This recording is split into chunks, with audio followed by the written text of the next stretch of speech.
In 1579, an army descended upon the small Japanese province of Iga. It was an army that had been kicking ass and taking skulls in the neighboring provinces, the famous Ora clan.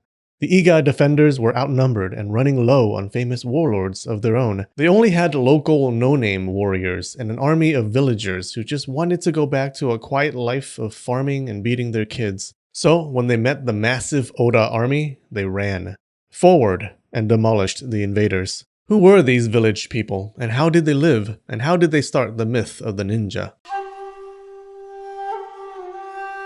There's this idea that rural villagers lived simple lives, mostly staying on their farms, maybe going to a hoedown once in a while, but mostly living solitary lives with their families. Not true. You're thinking of people today. Medieval Japanese villagers were social, because it was either sit on the couch and see what's playing on the wall every day, or go talk to people at the market about who's being invaded this week. Villages built strong connections with their neighbors. It was the same in Iga province. Iga was a natural castle, surrounded by mountains, with a few narrow passes leading in. Little bebes could defend the place, angry little bebes. The locals called these mountain passes tigers' mouths, the same words used for castle entrances or gateways. For invaders, walking through one of the passes was like walking into the mouth of a tiger. It was the middle of the Sengoku period, where warlords went around Japan making history and future anime plots. It was nice to have mountain walls keeping the bad guys out. Being behind the mountains together must have given people a sense of kinship.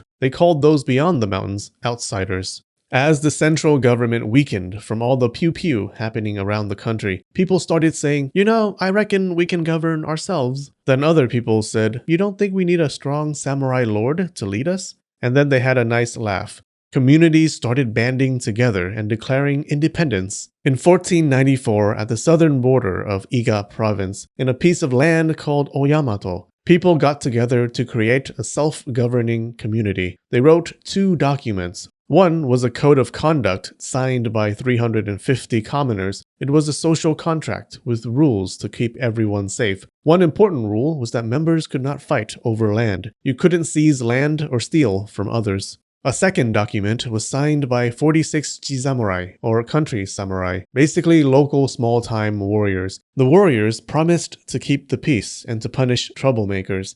These documents birthed a beautiful baby government, a local government ruled not by the iron fist of a warlord, nor by the soft baby butt-cheek palms of a noble, but by 2 pillars. A group of warrior families, and a general assembly of commoners. The warriors governed, but at the consent of the assembly. The 2 sides negotiated. They were like 2 sides of the same pair of titties. Oyamato became almost independent, free from political control. They still paid some taxes, but even most taxes stayed within the community. Apparently, the idea was popular. It spread into Iga province, and people jumped all over it. In the early 1500s, the Iga Sokoku Ikki was born, or the League of all the Commons of Iga, an alliance of the village communities of Iga. It had a similar 2-level system of warriors and commoners. Individual villages or village communities were pretty much independent, but they took part in making decisions for the entire league. Each village set aside money to fund war and defense efforts. It seems the league formed because people wanted peace and order.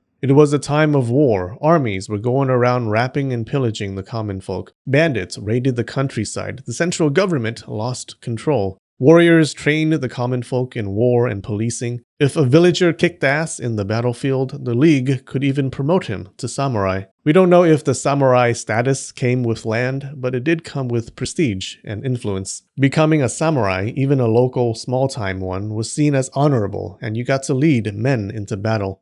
North of Iga, another league of villages formed in Koga district. They saw each other and were like, wow, you're a league too? Let's be friends. And formed the Iga-Koga alliance, just a big ol' happy family of free villages. Then the war came.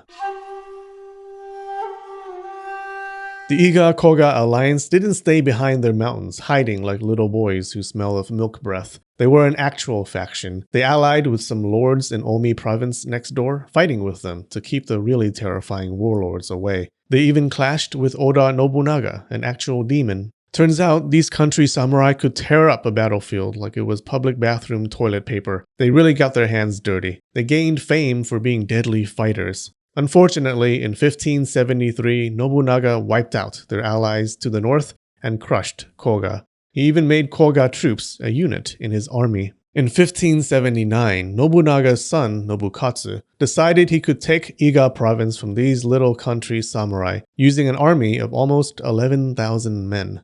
Ignorance is bliss, and boy the amount of bliss on this bitch. Nobukatsu walked straight into the tiger's mouth and got swallowed. He couldn't handle the Iga's guerrilla tactics and lost a general, then ran home to daddy as his men were being cut down behind him. We don't know the names of the Iga commanders who destroyed Nobukatsu's forces that day, but they must have been feeling pretty good about the whole business and must have gone home to enjoy a nice casserole. They had just given a good thrashing to one of the major clans in the war. Unfortunately for Iga province, existence is fleeting. All things come to an end. In 1581, Nobunaga himself sent 42,000 men to attack Iga from 6 points. The sextuple penetration pierced through all defenses. What happened next was devastating. Nobunaga did his favorite thing, told his men to torch everything on the way. People wept over their burnt shrines and temples. There were stories of Iga men killing their wives and children before going off to war to prevent the enemy from capturing their families. Nobunaga ended Iga's little experiment with independence.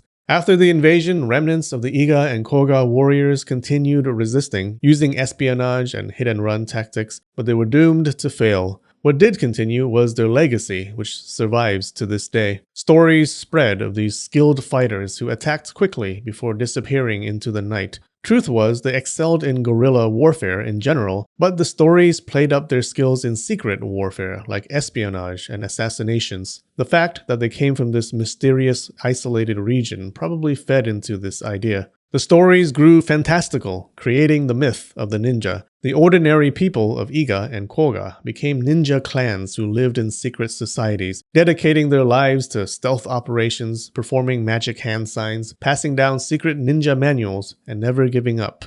None of those things are true, except for the last one, but I don't want to live in a world where their stories don't exist. There was another time in Japanese history where samurai fought a one-sided war. Check out this video by the Shogunate. And give him a sub, he has a great channel. We have a new emperor on Patreon today, Hope Dion. Thanks so much, you give me hope. We also have some regular patrons, Briarius, Charles Arden, T. Gordon Mayhall, and Alice Piper. Alright, I love you and spread the knowledge.